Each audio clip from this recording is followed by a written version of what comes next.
Hey up everyone, Magpie9901 here, bringing you a PlayerUnknown Battlegrounds video. Now, it seems like it was just a few days ago that I was talking about the patch that had been applied to the game, a couple of bug fixes, improved a few things, and in fact it was just a few days ago. We've now got a monthly patch which has just been released in the last 24 to 48 hours. It was released on the 19th, so if you play the game, no doubt you will already be on this patch.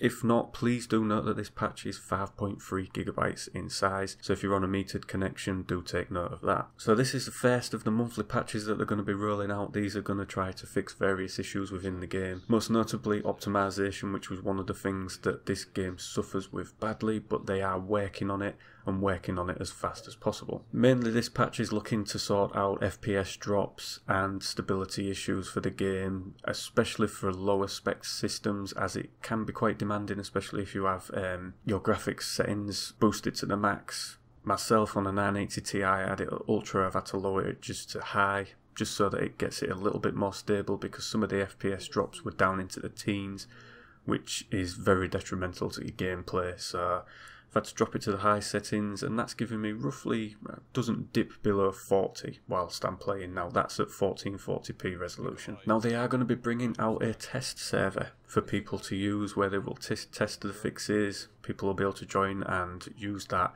At the moment there's no actual time for when that server will go live, but it is supposed to be within the next day or two. They say that they are aware of a memory leak issue within the game, and they are looking to go and fix this at some point, although it's not their first priority right now.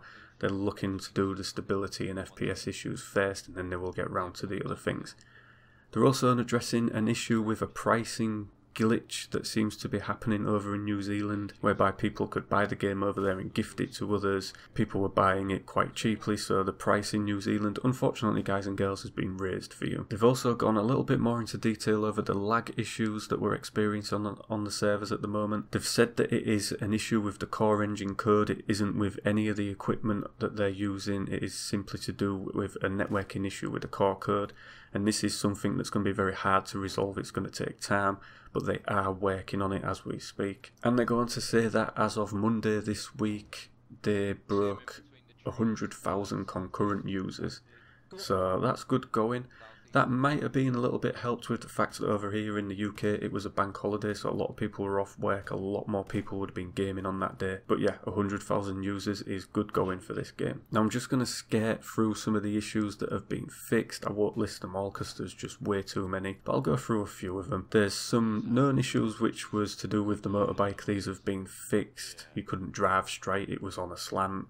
That's been sorted out now. There's some issues with translation within the game into other languages. At the moment they're working on that, so the parts that they can't translate will still display in English. They've made some improvements to address the issues of FPS drops when opening the inventory UI, which I have noticed myself. It can be sluggish and slow sometimes, and it does jerk your game a bit, so they've made improvements to that. They've reduced the loads on your CPU, so more of the calculating is offloaded onto the GPU to get maximum capability out of your GPU rather than offloading some of it to your CPU. And they've made some improvements to rendering performance on all PC systems. And the Dacia, that lovely car, it's been given some new colours. We've only ever seen it in that boring blue. It now has 3 colours, so I'm interested to see what those are. Hoping there's a nice yellow. Crossbow has been added back into the game, and they've added a new SMG, the Vector, which is apparently a very powerful mid-range combat weapon. They've made some changes to the world, so there's some issues with textures popping in and out, trees popping in and out, buildings, things like that. They've tried to smooth those out so that it's a lot more smoother gameplay. Made some changes to the revive state, so now when you're being revived you can see the actual counter,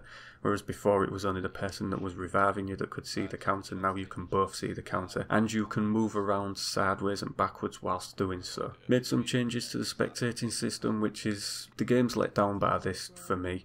I would like the ability to move around a character whilst spectating. It's locked into their view, but they've made a few changes to it. There was some issues with shaking, that's now been sorted out. Been a lot of changes to the action / gunplay. The balance on all attachments has been readjusted to make it better. Balance on all assault rifles has been made to change it, make it a little bit better in the game, and they're going to continue rebalancing weapons throughout early access. You can now sprint whilst you're crouched, which was one of the issues that I had with the game. You crouched, you couldn't move fast, which was a bit annoying. You had to stand up and potentially give away your position, but now you can crouch and run, which is a big bonus, I believe. They've adjusted the volume of the footsteps. Now, I haven't played the game since this patch was applied, so I don't know if that has become better or worse.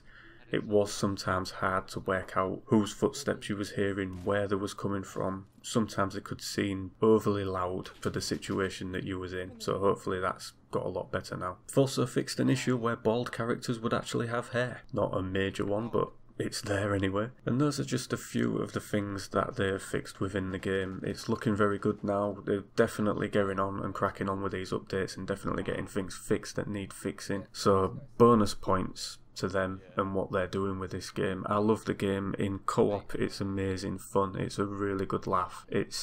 You can take it seriously and play it as a proper war game, combat simulator, but you know, I've played with my friends and we've just had a good laugh on it. It's really good, and I'm glad that a lot of the issues are getting ironed out, and they're getting ironed out quickly. You know, it's less than a week ago that we had a patch. Now we've got another big patch to fix some things, so good going on them. Good going on the website. I'll link that down below so that you can see exactly what's getting fixed within the game as they go along. You know, they're very open and honest about what's going on with the game and what they're getting done with it. So yeah, just really good communication from them. So overall, I'm really happy with how this game is looking at the moment. Hopefully they're going to be able to bring it to the Xbox at some point soon. I keep hearing rumours that they're pushing to get it on there. Hopefully it will get on there. It does deserve to be out there to a wider audience, definitely. So yeah, that's all I've got for you today, guys and girls, regarding PlayerUnknown Battlegrounds. If you like the video, give it a thumbs up. Don't forget to share and subscribe, and I'll catch you in the next one. Take care.